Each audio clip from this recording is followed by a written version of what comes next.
to do in order to be safe is, and when you go to your power settings, go in here, go to safety and security, and then say power off, and then you power off the car, actually. That's right. Yep. It powers off the 12-volt loads. And the 12-volt load doesn't. Press the brake. So until you press the brake, which is here, so the load to the 12-volt is off. There's no feeding.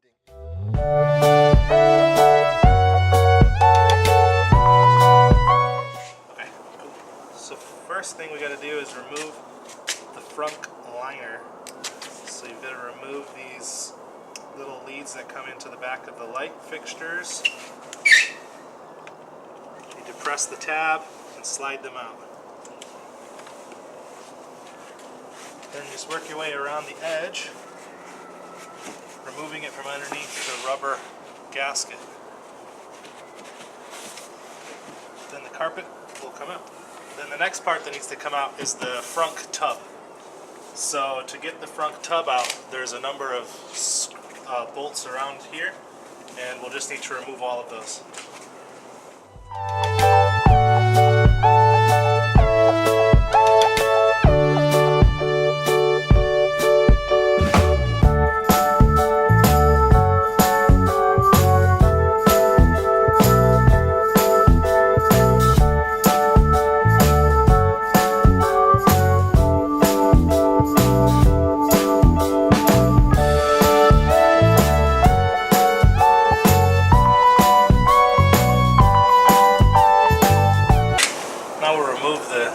Trim the liner.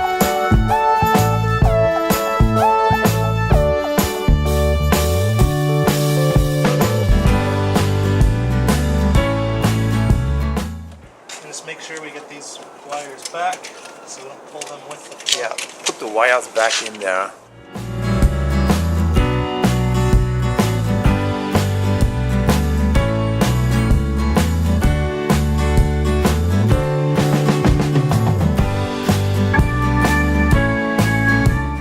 At this point in the installation video, this would be everything you need to do if you wanted to change the filter on your intake filter. You would just swap that out and put it back in. So now we've got the 12-volt battery looking at us right here. Here we're going to remove the lugs, and then we'll take the hold down strap off the top.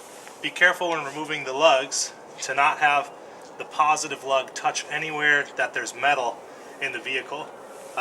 In some cases it might be easy to just have some electrical tape and just tape it off when you pull it off, but that's not typically necessary.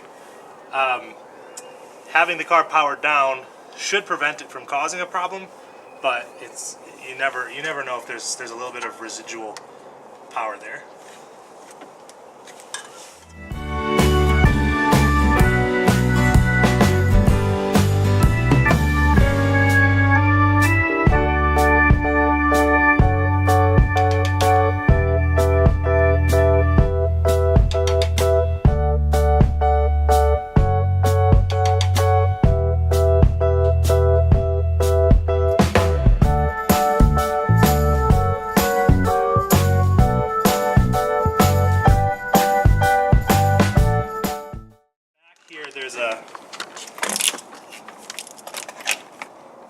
There's a little metal plate that holds the top of the battery down, and to get it up, we're gonna have to lift this wire that they have mounted onto the top, just pull it off straight up, and then remove the bolt that's holding it, or the nut that's holding it down.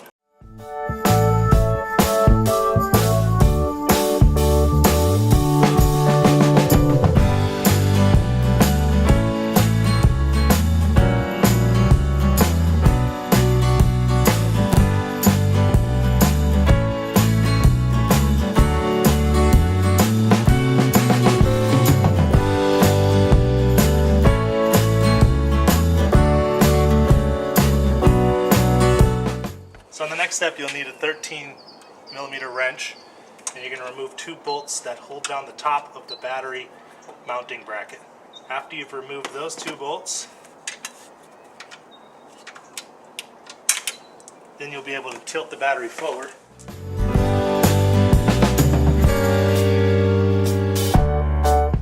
So now we put the battery back in. Yep, so now we'll just angle this forward a bit and then slide the new battery back into the spot. There's a smaller adapter that'll go on the negative, and then a larger adapter that'll go on the positive. Okay, so now we put the bracket on here first.